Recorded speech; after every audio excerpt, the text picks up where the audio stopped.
Seja muito bem-vindo ao Conta Corrente. Tá pesando no bolso. Caminhoneiros protestaram por vários estados contra os altos preços com o diesel. Com a manifestação, o governo convocou uma reunião para conter a alta dos preços dos combustíveis. Só que amanhã terá um novo ajuste nas refinarias. Mas por que a gasolina é tão cara por aqui? Use a hashtag Conta Corrente e compartilhe a sua opinião em nossas redes sociais, porque o Conta Corrente está no ar.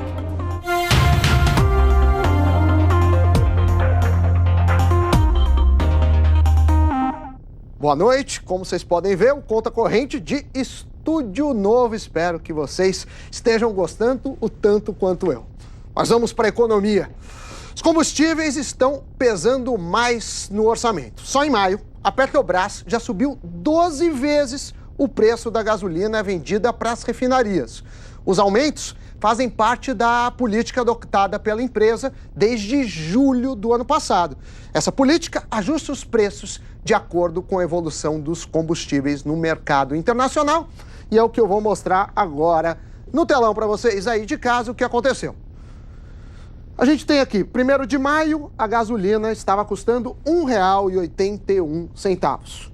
Amanhã entra em vigor, isso preço nas refinarias, a R$ 2,09. É uma variação de mais de 15% em menos de um mês. O diesel, o litro, R$ 2,09 nas refinarias. A partir de amanhã, R$ 2,37, um aumento também expressivo de 13,39. Vale lembrar que a decisão de passar ou não esse aumento cabe ao posto. Mas a gente sabe que acaba repassando, então vale sempre essa reflexão. Esses são os maiores preços desde a mudança da nova política para a Petrobras. E com os frequentes reajustes, protestos em série pelo país nessa segunda-feira. Caminhoneiros fizeram ato em pelo menos 17 estados do país. Alguns começaram bem cedo, queimaram pneus, outros fizeram passeatas que bloquearam, de alguma forma, as principais estradas do país, parcialmente, né? Parte dos manifestantes também usou placas e fez protestos no meio das vias, evitando a passagem tranquila de veículos, ou seja, ficou com um trânsito parcial. Vale lembrar que os ajustes feitos pela Petrobras valem, como eu falei agora há pouco, na refinaria. E aí o posto faz a conta para ver se vai repassar ou não para o consumidor final, porque quando ele faz essa conta final da gasolina, tem impostos, tem custos operacionais, lucro dos distribuidores e os valores ficam bem mais altos. É o que a gente vai ver agora, ó, em abril, o valor apurado pela Associação Nacional do Petróleo, que é a ANP, isso é valor médio, estava R$ 4,22, hoje já está R$ 4,26, uma variação de praticamente 1%. No diesel, R$ 3,43, em abril, contra R$ 3,56, aumento de 3,79%. Se pensar isso de um mês para o outro, é bastante, e aí a gente vê até o motivo de protesto. Mas para falar mais sobre o aumento de preços da gasolina e os rumos da economia, recebemos aqui, ao vivo no estúdio novo, inaugurando, o economista-chefe da Modal Mais, Álvaro Bandeira. Seja bem-vindo. Muito obrigado, Álvaro. Sami. É polêmico isso, né? Porque se a gente olhar o sistema mais racional, tem que transmitir os preços. No entanto, quando estava caindo, ninguém reclamou. Agora começou a subir, protestos. Como que você enxerga essa questão? Olha só, eu estava ouvindo você falar e o preço do petróleo no mercado internacional também é o maior nos últimos 3 anos e meio. Né? Muito por conta das sanções ao Irã e também por conta da Venezuela. São 2 grandes produtores de petróleo no mundo inteiro. Então o petróleo ficou mais caro e pode ficar até mais caro. E não adianta fazer protesto. Não adianta fazer protesto. Se a gente tem uma política de preços que aparentemente está salvando a Petrobras e colocou ela em linha com todas as outras irmãs petrolíferas, não tem como voltar atrás. E tem um perigo também, né? Quando você segura o preço, você fica com um preço artificial, você pode destruir a empresa e a hora que tem que repassar, às vezes repassa muito, né? A gente viu isso acontecer em energia, em outros setores. Agora, Um dos problemas, que é isso sim o governo pode atacar, são os impostos, né? O problema maior é que o imposto federal não é o que pesa é o ICMS. E aí? Alguma solução econômica ou economágica para isso, Álvaro? Não, eu acho que tanto a União quanto os estados e municípios estão todos eles quebrados, né? Todos eles com um déficit fiscal e todos eles precisam ajustar as suas contas. Então, o caso é o seguinte, o governo não pode abrir mão nesse momento de reduzir, de fazer uma redução de tributos, tanto no nível federal quanto no nível estadual. E você tem ICMs diferentes em determinadas áreas. Por exemplo, o mais caro, ou um dos mais caros, é o do Rio de Janeiro. Lá para cima também, Rondônia, você tem... E as pessoas não entendem, né? Lugar, às vezes, que produz petróleo é mais caro. Exatamente. Mas, no final, o dinheiro da gasolina paga outras contas do governo. Olha só, Álvaro, já volto a falar contigo, porque o governo federal convocou uma reunião para discutir a questão dos combustíveis. E quem tem mais informações... entra direto de Brasília, ao vivo é o repórter Vitor Boadian. Vitor, boa noite para você. Alguma coisa definida? Você já está aqui. Pois é, Sami, olha, a definição é que amanhã haverá uma nova reunião. Essa foi a única definição anunciada dessa reunião, inclusive antes mesmo da reunião terminar. Quem disse foi o ministro-chefe da Casa Civil, Eliseu Padilha, que ele já havia previsto, então, que não haveria uma resposta ao fim dessa reunião, até porque amanhã haverá uma nova reunião aí com representantes da Petrobras. A reunião de hoje foi composta pelos ministros da Fazenda, do Planejamento, o secretário da Receita e também o ministro de Minas e Energia, além do secretário de Governo. E, claro, Eliseu Padilha. Mas outra coisa que Padilha falou, Sami, é que o governo quer ter mais controle para dar alguma previsibilidade sobre o aumento dos preços dos combustíveis. Essa foi a dica aí dada pelo ministro-chefe da Casa Civil, ainda sem dizer como é que isso vai se traduzir efetivamente sobre qual vai ser a resposta do governo sobre essa alta dos preços e, na verdade, o reflexo dessa alta para a população. Hoje mesmo a gente acompanhou em vários pontos do país as consequências dessa alta dos preços, refletindo nas dificuldades que os caminhoneiros têm de prever o valor, a alta dos combustíveis e colocar essa previsão, essa alta dos combustíveis no frete que eles negociam. Essa é, na prática, a principal consequência para quem trabalha com combustíveis, quem precisa do combustível para trabalhar. É o que o governo está tentando dar uma resposta, a resposta então ainda não saiu, uma coisa que já começa a ser um cenário praticamente definido. Essa resposta não deve vir de baixa nos impostos, como vocês mesmos falaram aí no estúdio, mas o próprio ministro da Fazenda, Eduardo Guardia, já disse que nos impostos não dá para mexer, não tem espaço fiscal. O Brasil precisa, o governo precisa desses impostos para fechar as contas. De qualquer forma, amanhã mais uma reunião para tentar dar uma resposta oficial a essa alta dos preços dos combustíveis. Sami. Vitor, é complicado, porque se não dá para mexer em impostos e o preço depende do preço internacional, não é sobre o preço internacional que o governo tem alguma chance de mexer. Mas queria te perguntar outro assunto.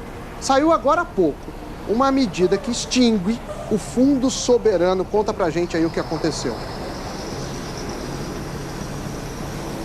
É isso mesmo, Sami. O presidente Temer assinou agora há pouco uma medida que vai extinguir o Fundo Soberano Brasileiro. E esses recursos que estavam no Fundo Soberano servirão para pagar a dívida pública. Só para a gente se lembrar, o Fundo Soberano foi criado na época da descoberta das reservas do pré-sal e é um modelo que já é usado por alguns outros países de capitalizar, estocar uma parte dessa riqueza para que o país possa fazer uma poupança pública ou até mesmo investir em outros países. É o caso do modelo da Noruega. Foi isso que inspirou a criação do Fundo Soberano Brasileiro do pré-sal, que agora, nessa medida provisória, está extinto para pagar a dívida pública. É claro, mais uma vez, vamos lembrar, a medida provisória ela tem uma validade, mas é necessária a aprovação do Congresso Nacional. De qualquer forma, é uma medida que passa a valer a partir dessa publicação que vai acontecer amanhã no Diário Oficial da União. Sami. Obrigado, Vitor. Vamos continuar a conversa aqui com o Álvaro Bandeira. Álvaro, te preocupa essa questão do Fundo Soberano? Olha só, Sami, o Fundo Soberano não deveria nem ter existido. Não devia nem ter começado. Porque Fundo Soberano se faz com excedentes exportáveis, né? Os países todos fazem com excedentes exportáveis e fazem isso para reduzir o risco investindo em outros países. Aqui nós fizemos um fundo sem excedentes exportáveis e investindo em empresas brasileiras, ou seja, ele não deveria nem ter existido. É um futuro da Então a extinção dele eu estou achando ótima. Também concordo contigo. Agora, vamos voltar para o preço da gasolina. Assim.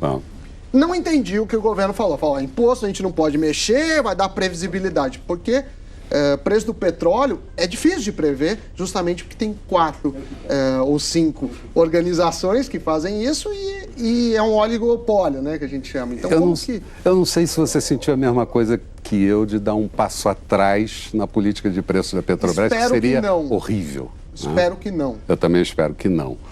O governo acho que ainda pode fazer algumas flexibilizações, mas tirar de um lugar e botar em outro, reduzir um pouquinho a CID, reduzir um pouquinho PIS/COFINS, mas tomar de outro lugar, deixar de investir durante um tempo para aliviar os caminhoneiros. O custo de transporte no Brasil é dos maiores do mundo. Né? Esse é um problema. Talvez melhorando rodovias ou outros modais fosse algo mais inteligente e mais controlável. Porque você falar que não vai ter oscilação de preço do petróleo é a mesma coisa que você não gostar da lei da gravidade. Assim, não depende de nós. Eu também não passo atrás que levou a Petrobras à situação que ela esteve, que está conseguindo sair exatamente por conta disso. A duras penas, né? Se desfazendo de ativos, áreas que são ruins. Agora, como isso sinaliza a economia brasileira? Isso eu te pergunto porque os economistas estão revendo as previsões de crescimento do PIB. E a gente começou o ano mais otimista, agora está menos, assim. E aí, como que faz essa previsão? O problema é que estamos desacelerando, né? E não é só a prévia do PIB que saiu a semana passada, não é só as expectativas que estão mudando, porque a produção industrial também está desacelerando, as vendas do varejo estão desacelerando também, por conta de alguns fatores. Um deles, e talvez um dos principais, é exatamente o processo político. O que vai acontecer com o Brasil? Qual é o próximo presidente? É mais à direita, é mais à esquerda, é mais ao centro? É reformista, não é reformista? É populista, não é populista? O que vai acontecer? Muito bem, Álvaro, obrigado.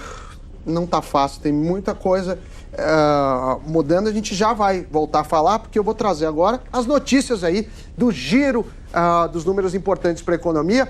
Vamos aqui para o nosso telão. O primeiro, não poderia ser diferente, é o preço do petróleo nos Estados Unidos, que terminou a segunda-feira no maior valor desde novembro de 2014. O barril de petróleo negociado na Bolsa de Nova York fechou em alta de 1,4% aos 72,24 dólares. No domingo, eu estava conversando agora com o Álvaro Bandeira sobre isso, o presidente Nicolás Maduro foi reeleito na Venezuela, mas o pleito não foi reconhecido por alguns países, entre eles os Estados Unidos, que ameaçaram impor sanções ao país. A Venezuela é um importante produtor de petróleo e a tensão com os americanos aumenta a percepção de uma oferta de petróleo menor do mundo. Toda essa sensação é agravada pela saída dos Estados Unidos no acordo nuclear com o Irã, que também é outro importante player global do mercado de petróleo. O Álvaro estava comentando isso. Vamos para o próximo número, é o dólar. Finalmente deu alívio o dólar, depois de 6 altas seguidas. A moeda fechou a segunda-feira em queda de 1,35%, valendo R$ 3,69. Só que a baixa veio depois de uma interferência forte do Banco Central, que triplicou e começou hoje as operações feitas no mercado de câmbio, que equivalem à venda de dólar no mercado futuro, né? Está fazendo um volume, a partir de hoje triplicou. E por fim, o último dado da economia, a Bolsa de Valores. A gente tem o Ibovespa, né, que é o índice da B3, fechou em forte queda de mais de 1,5%, uma queda de 1,52% aos 81.815 pontos. A menor pontuação da Bovespa desde fevereiro. O que mais pesou para essa queda foi a incerteza política. A gente tem um cenário indefinido e também as expectativas da economia brasileira. Lembrando que os economistas, eu vou voltar aqui a falar com o Álvaro, os economistas começaram o ano perto de 3% de crescimento, agora já está 2,5%, alguns mais, agora mais. Agora, eu queria te perguntar isso. O governo entrou vendendo dólar. Isso não tem um perigo de deixar um dólar artificial? E aí, quando o governo sai, dispara. Como deve ser feita essa questão de interferência no mercado de câmbio? Olha só, a melhor que se pode ter é o câmbio flutuante. Que é o que a gente tem. Que é o que a gente tem. Mas nenhum país deixa a moeda flutuar livremente ao bel sabor. Tem ali os parâmetros que você usa. Eu acho que o que está se fazendo é tirar a volatilidade, tirar a forte oscilação, porque isso acaba matando o exportador, o importador, quem vai investir, quem está desinvestindo, enfim, fica todo mundo sem parâmetro. Então, o que o Banco Central tem umas reservas que aumentam e diminuem. E o que o Banco Central está fazendo é tirar a volatilidade da taxa cambial. Quando ele faz a operação de swap, ele não mexe nas reservas. Swap, que é essa equivalente à venda. Como se fosse uma venda de dólares. Ele não mexe nas reservas. Quando ele faz um leilão de linha, aí sim ele mexe nas reservas. É que ele faz a rolagem. Exatamente. Né? Então, quer dizer... Por enquanto ele não está mexendo nas reservas. As reservas continuam lá por uns 380 bilhões de dólares e vai seguir assim enquanto ele fizer a operação de swap. Agora, uma pergunta que chega muito aqui no Conta Corrente, Álvaro, é onde investir. Porque taxa de juros caindo, ainda que a inflação caiu, o juro real, né, que é quanto você ganha acima da inflação, diminuiu muito dos últimos anos. A Bolsa começou o ano super bem, mas a gente já vê aí menor valor desde fevereiro, então a pessoa que comprou as ações do índice em fevereiro e ficou até agora, não ganhou nada disso. Qual que é a sua indicação de investimento, para onde um investidor, pessoa física, deve olhar? Olha, eu acho que você consegue algumas aplicações que são maiores, que conseguem render um pouco mais do que o DI, a taxa de interbancária, né? Consegue. Que é o CDI, né? Que a gente chama de DI e o CDI é a taxa, né? Exatamente. Mas você vai ter que correr um pouco mais de risco. O brasileiro vai ter que se acostumar para ter um pouco mais de rentabilidade, correr um pouco mais de risco. E para correr um pouco mais de risco, ele tem que fazer algumas operações envolvendo renda variável. Talvez a questão, né, Álvaro, que antigamente era muito fácil. Aqui, tem um lado positivo, quer dizer, com o dólar se valorizando, ficou mais barato para o investidor estrangeiro vir ao Brasil comprar empresas para fusões e aquisições, né? E para o mercado acionário, o parâmetro de mercado acionário. E que esse movimento ajude a nossa economia que está precisando. Álvaro, obrigado pela sua participação aqui no Conta Corrente. Uma boa noite e até a próxima. Boa noite.